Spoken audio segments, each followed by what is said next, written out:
on this Tuesday afternoon, April 2nd, here in South Korea. The government and the medical arena remain divided over the size of medical school seats, while patients continue to bear the brunt of the prolonged standoff as healthcare services and surgeries are restricted. Beyond borders, North Korea appears to have launched a hypersonic intermediate ballistic missile toward the EC earlier on this Tuesday morning, reigniting much concerns over advances in its arms technology. Meanwhile, on the local front, the consumer price index accelerates 3.1% on-year in March amid soaring costs of fresh fruits, and the government unveils a number of short and long-term countermeasures. Hello and welcome to our afternoon newscast for this Tuesday, April 2nd here in South Korea. We start with live coverage of President Yoon's opening remarks to kick off the government's assessment of its public policy briefing sessions aimed at bolstering the people's livelihoods here. We will return with our regular broadcast after this live event that is supposed to start a little after 2. Now, I understand we're still waiting for his arrival at the venue for this assessment. The assessment comes after 24 sessions of public policy briefings aimed largely, as I mentioned earlier, at bolstering the livelihoods of people amid the economic challenges, so to speak, that has been met by the people owing to high prices of fruits. With regard to prices of apples and pears, they have apparently surged more than 80%. Now, the government has come up with a number of short-term and long-term countermeasures. I understand the assessment is about to begin. We will come back to you afterwards.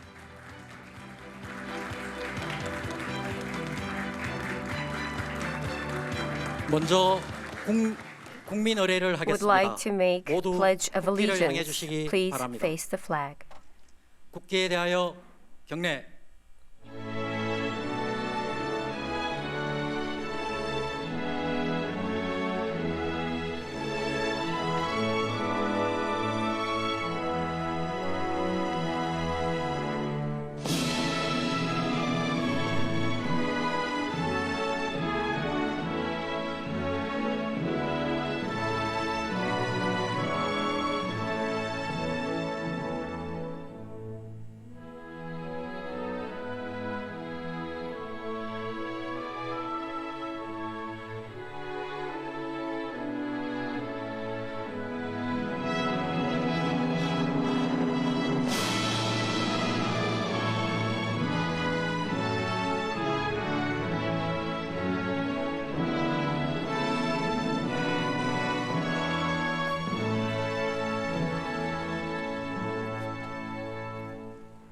At ease, please be seated.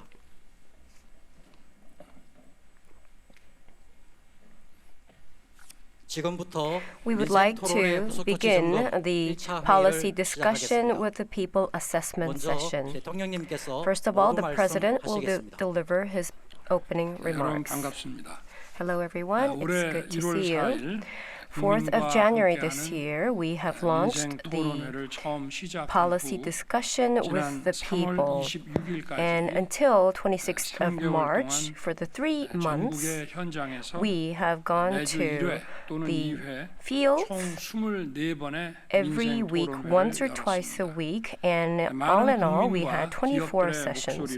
We have heard vividly to the people's and companies' voices, and we've visited many different areas to look at and to get an update on what is the condition there. And it was reflected swiftly to the policies, and it is changing the lives of the people. Today, we are here to talk about the measures, the policies that the government has taken as a follow-up measure. Especially, we're going to look at the social sector policies. As I was taking the policy discussion sessions, I have been emphasizing 2 facts. One is that we should not just say we are going to review. For the people, saying we're going to review would mean that we are not going to take actions. Until now, many people were told by the public servants that they would review and there weren't anything that was happening. So we should not just review, but we have to take actions, and that is the principle of the policy discussion. Second of all is tearing down the wall. When we are visiting the sites, we have many different problems, and we have regulations and budgets that are amassing different types of ministries. And therefore, if the walls are tall and high, then you would have to go around to many different agencies and ministries, and the problem is not solved. Therefore, the policy discussion from the preparation stage, we talk about the agenda and the different regulations, and therefore we come up with different ministries. And it went up to 13 ministries that came together at one meeting site. And with all those ministries, they cooperate in terms of resolving the issues that came up in the policy discussions. And the way of public servants' work has changed significantly through these public discussions. Most of all, the issues in the field should be looked at from the perspectives of the people, and from that perspective, the ministries come together and muster their strength to come up with a resolution. Also, the high and tall walls between central and local governments have collapsed, and that was the principle lying behind the policy discussions, and we have looked at 240 tasks, and an average of 10 government action plans were identified, and they are being quickly resolved. Last Friday, 수서동탄 GTX-A line groundbreaking ceremony was held. On January 25th, we have held the lively discussion to solve transportation in the metropolitan area, and there we talked about speeding up the GTX construction. And with the opening of 수서동탄 construction, the GTX will be quickly expanded to more regions. And yesterday, I have held a press conference on medical reform, and this medical reform was discussed during the February 1st policy discussion session. And in that session, strengthening the local medical conditions and fair compensation and alleviating the legal lawsuits against doctors, and those were the 4 major medical reform packages. And following that, the 2000 medical school quota hike was announced. At the moment, we are going through difficulties because of the collective actions by the junior doctors, but this should be, and it will be definitely achieved, the medical reform. And also, I feel particularly attached to Nulbom School that was discussed at our 9th session on February 5th. I have already visited Nulbom School for 4 times this year alone and met with children.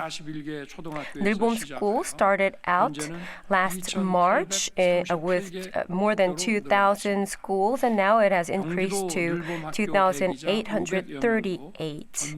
The 500 that were waiting for the Nulbom School, they were all included and to the Nulbom School program. The children who are participating in Nulbom School, for them to enjoy high-quality education, the schools, the education offices, local governments, and Ministry of Education are coming together as a one team, and this is very well received by parents and children. The government will continue to invest funds and support so that Nulbom School can take a steady and a strong foothold. There were also issues that were immediately resolved through the discussion sessions, especially from the 10th livelihood discussion on February 8th. It was about the SME owners, and there was an unfair story of a self-employed businessman who was deceived by a teenager's counterfeit ID, and his business was suspended. And on that spot, I instructed the public official to make this, to immediately resolve this issue. And just short of 1 week's time, we have revised the enforcement ordinance. And on March 26, the enforcement decree and the ordinance were revised. The relevant regulations were revised so that we could have a legal basis to prevent such unfair damage to the people. Also, the fifth policy discussion was about the daily lives regulations, and we have eased these regulations that people are faced with every day. And first of all, with the abolishment of the Terminal Distribution Act, Mobile Telecommunication Terminal Distribution Act, the burden of communication costs on the public is being reduced, and these are the steps that could be taken by the government until we wait for the actual revision of the act.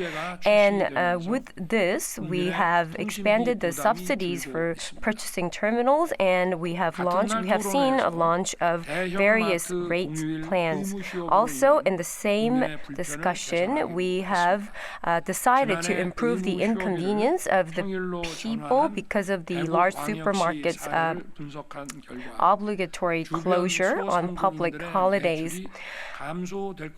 And unlike the concerns that such move will would result to the drop of small-sized shop owners' income, this actually came out differently, that it had activated the livelihood of the vicinity of the market. And Seoul's Dongdaemun-gu has changed to weekday closure, and Busan City, as far as I know, will come on board quickly. On the 7th session that was held on January 30th, we talked about the digital era, and we have emphasized that one-stop administrative services are essential. The one-stop administrative services is befitting the era where all the people have smartphones, and this is essential for people's conveniences. From March 13th, 120 public services, the required documents for these public services came down to 0, so that people no longer have to run back and forth to be equipped with necessary documents. And also, the game industry that has a tremendous potential, we have to properly foster this industry, and to do so, we have strengthened the consumer protection. And to this end, we have disclosed probability type item information, and also we have prepared collective and distributed damage relief measures so that we have a dedicated person to look into any damages, any unfair damages. And other than these, any of other tasks that the government had overlooked could be found, and we are putting our efforts to resolve such issues. For these follow-up measures, we have to speed up the follow-up measures so that the effects could be realized more quickly. And also, the people should be able to find easily these policies that affect their daily lives, so that we have to find ways to communicate these policies that meet the public expectations. From today's meeting, The policies and were discussed, and there are people who had answered on the spot to the people who asked the questions.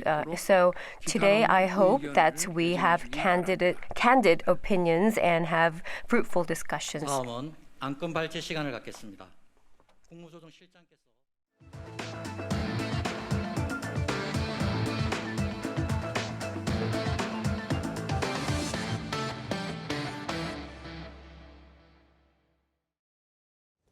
The Yoon administration says it is open to dialogue with the medical arena as long as practical proposals based on empirical evidence are offered to better prepare Korea's healthcare system for an aging society.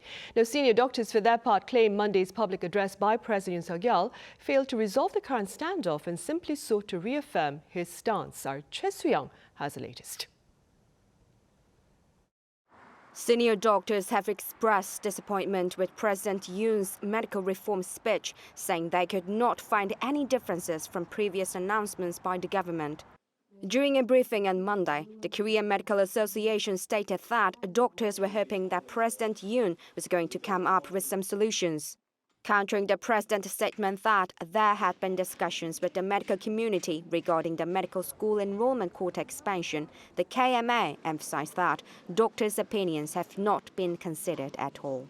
Reduced working hours by medical professors at general hospitals have continued for a second day, but a significant reduction in medical services has not yet been seen. As of Monday, professors filling gaps left by trainee doctors due to a massive walkout 7 weeks ago have begun shortening outpatient services and surgeries. Professors from 20 schools at 14 nationwide stated last Saturday that 1 day off will be mandatory after working continuously for 24 hours. They added that outpatient services and surgeries for severe and emergency patients will be scheduled based on this. The KMA also announced doctors who run private clinics will reduce their working hours for 40 hours per week. On Tuesday, the Health Ministry urged the medical community to withdraw their collective action and engage in dialogue with suggestions of reasonable measures.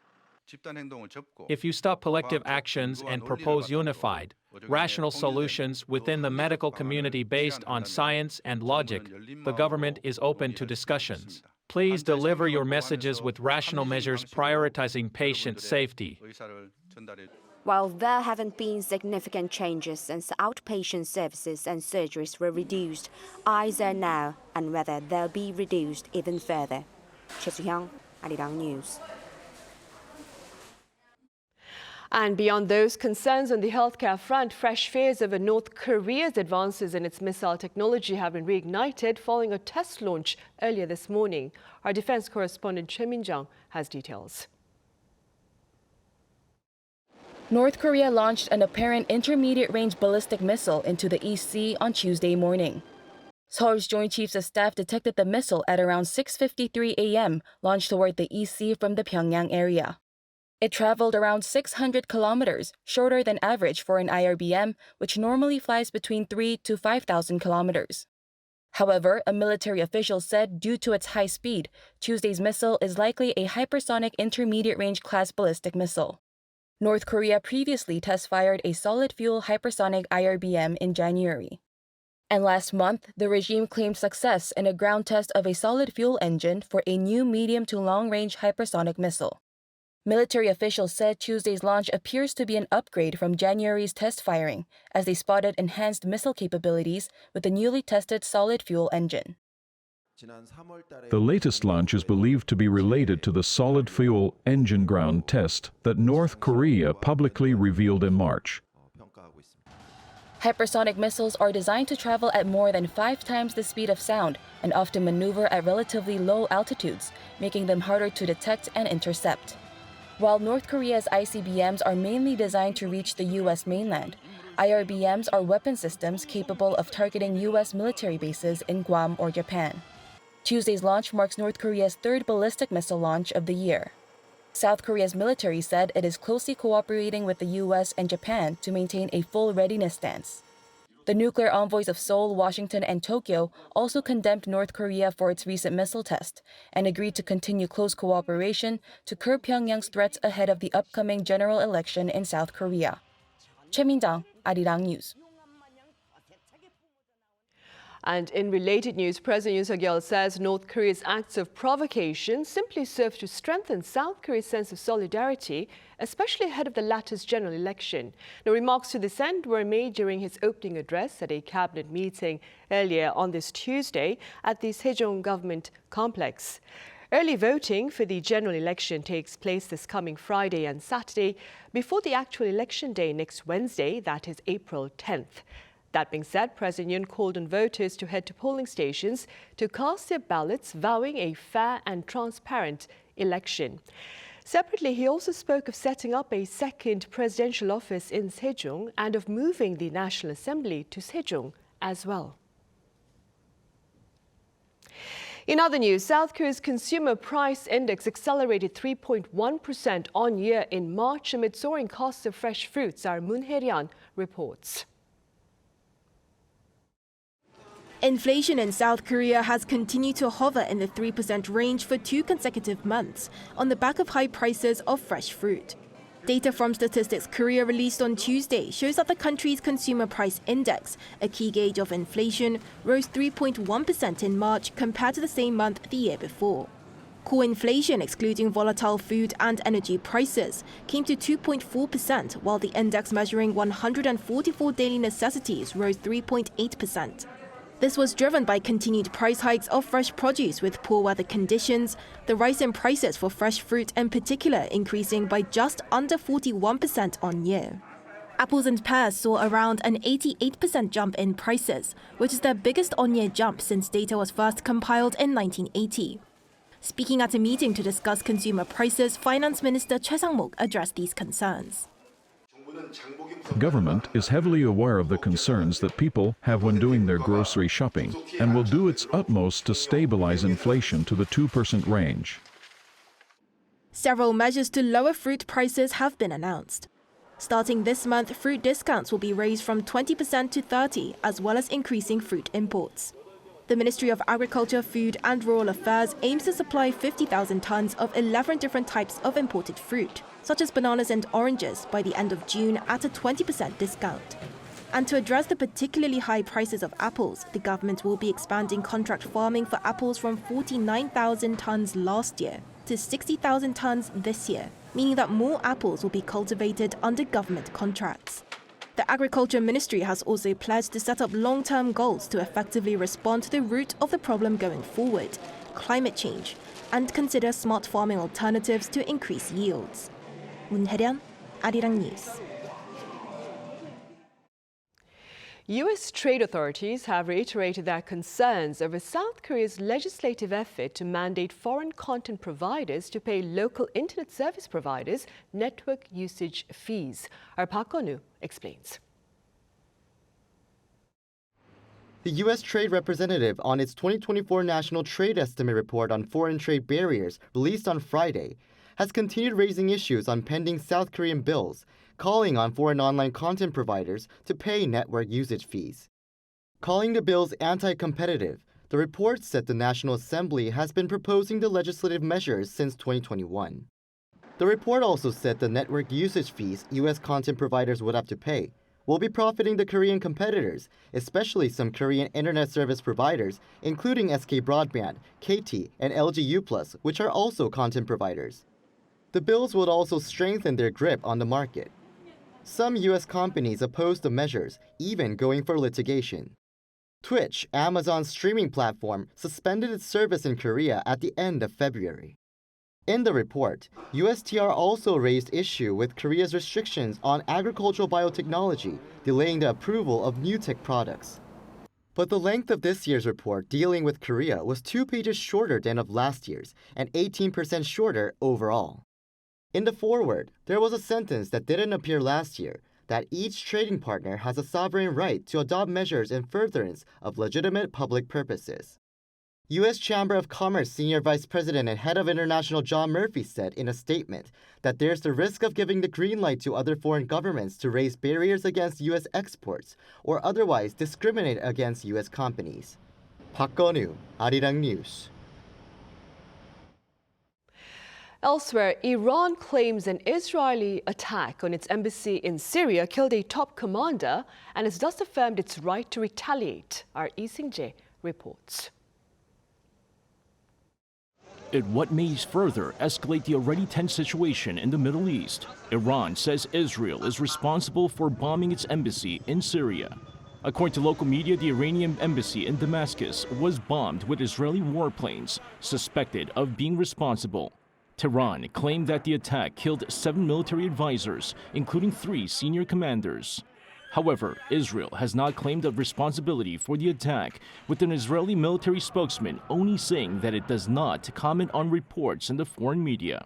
The Syrian foreign minister and an interior minister were at the scene in the aftermath of the attack, both condemning what they called a terrorist attack that killed innocent people. In response to the consulate bombing, Iranian Foreign Ministry spokesman Nasser Kanani said Tehran preserves the right to respond to the Damascus consulate attack. He added that Iran will decide later how to respond and punish the aggressor. Iran's top diplomat Hossein Amir Abdollahian earlier pointed to Israel as being the mastermind behind the attack and said the attack violated all international agreements. Since October 7th last year, when armed conflict between Israel and Hamas began, Israel has targeted military installations belonging to Iran and those of its proxies in Syria. Monday's attack would mark the first Israel attack on an embassy compound since the conflict began. Lee Sing-jae, Arirang News. Meanwhile, back on the local front, a beloved former national football coach is here in South Korea. And this time, it's not for the sport, but for the country's orchestra. Our culture correspondent Song Yoo-jin has this report. 2002 is a year Korea will never forget. The Korean men's national football team reached the World Cup semifinals for the first time, its best performance to date. At the heart of this miracle was Guus Hiddink, the then manager of the team. 22 years later, Mr. Hiddink has returned to Korea, this time for the arts. The Seoul Philharmonic Orchestra, one of the country's oldest orchestras, has appointed him as its honorary ambassador. Its new music director, Jaap van Zweden, played a big role in the former coach accepting the offer. Their friendship dates back decades when Mr. Hiddink watched a documentary featuring the maestro. And I saw the similarities, what we try to do to get the best out of an individual player and to melt it to a team performance. And that's why I approached him. Beyond their Dutch heritage, it's their shared values that bind them together. We like also to help people. And I have my foundation. Hiddink has his foundation. And where we see big friendship in similarities is that we see that people who need help in life, we like to help them. And we see how important it is. Despite stepping down as coach of the Korean national team after the 2002 World Cup, Korea holds a special place in Mr. Hiddink's heart. He became the first honorary Korean in 2002 and has been leading the Guus Hiddink Foundation since 2007, building futsal fields nationwide to make football more accessible for the disadvantaged and disabled. As an ambassador for the SPO, he's dedicated to that same goal. When I was a soccer player, a football player, in the early days, very early days, they sent us to clubs, to university, to high schools, outside our training, outside our matches, which means that we bring our football to schools and to universities and to clubs. We have to bring also music, classical music or whatsoever, into the school system as well. Football and orchestra music may seem worlds apart, but they share the ability to bring people together, from the players to the audience. And that's what Mr. Hiddink hopes to do. Promote harmony through music by introducing Seoul Philharmonic to the world. 송유진, Arirang News.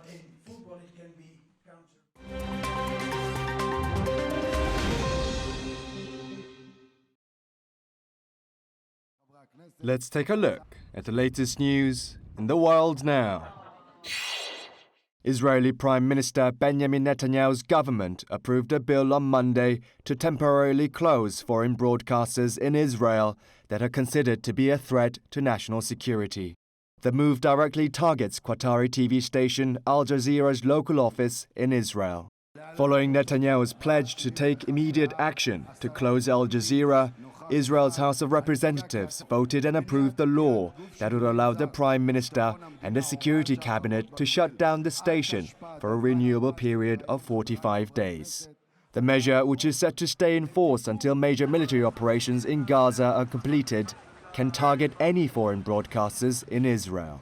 After Monday's vote, Israel's Communications Minister Shlomo Karhi said that Al Jazeera has been encouraging armed struggle against Israel, acting as a propaganda arm of Hamas. A White House spokesperson called Israel's move to shut down Al Jazeera concerning, while the Committee to Protect Journalists, a watchdog for media freedom, said Israel's move was posing a significant threat to international media. In Poland, 5 people were killed on Monday by falling trees as southern parts of the country were hit by strong wind with speeds of up to 155 kilometers per hour recorded at the peak of the region's Tatra Mountains. According to authorities in the resort town of Zakopane, a 23-year-old woman and a 9-year-old boy died after being struck by falling trees. In the spa town of Rabka-Zdroy, north of Zakopane, 2 adult females and a 6-year-old child were crushed to death by a tree. Local media reported that the region's firefighters intervened 140 times on Monday morning to help residents with destroyed roofs and to clear trees blocking roads. The strong winds followed 3 days of unusually warm weather, with a record high of 26.4 degrees Celsius recorded on March 30th. In Germany, a partial legalization of cannabis came into effect on Monday. Some 200 people gathered in front of Cologne Cathedral and over 1,000 at Berlin's Brandenburg Gate to celebrate the landmark legislation. The new law allows for the cultivation of up to 3 cannabis plants for private consumption, while ownership of up to 25 grams of cannabis in public spaces and up to 50 grams in private domicile storage is allowed.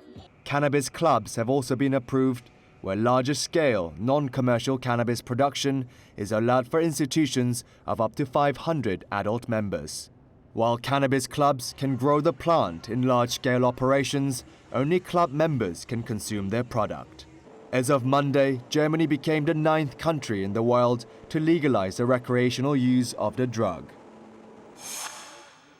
In the U.S. Capitol, a human-sized Easter bunny hopped onto the podium at the White House press briefing on Monday and greeted journalists as part of an April Fool's joke. The bunny took part in the annual Easter egg roll on the South Lawn earlier the same day, where U.S. President Joe Biden and First Lady Jill Biden welcomed some 40,000 visitors for the 144th Easter egg roll. The White House's long annual tradition of Easter egg roll began in 1878 by then-President Rutherford B. Hayes. Kim Seong, Arirang News.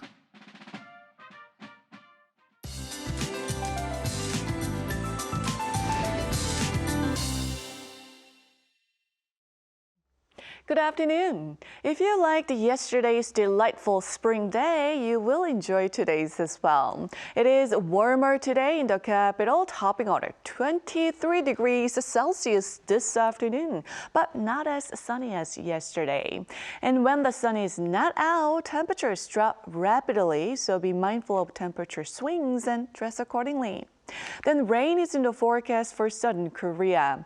Those on Jeju will receive rain first, spreading to the rest of the south as the afternoon goes on. It will rain heavily on Jeju and Jeollanam-do, while Jeollabuk-do and Gyeongsang-puk-do provinces could see 10 to 40 millimeters of rainfall.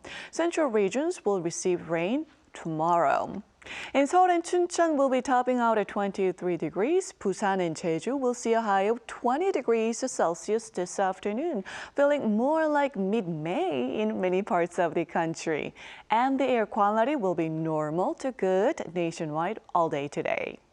Rain should let up tomorrow afternoon while temperatures stay warmer than normal through the weekend. That's Korea for you, and here's a look at the international weather conditions.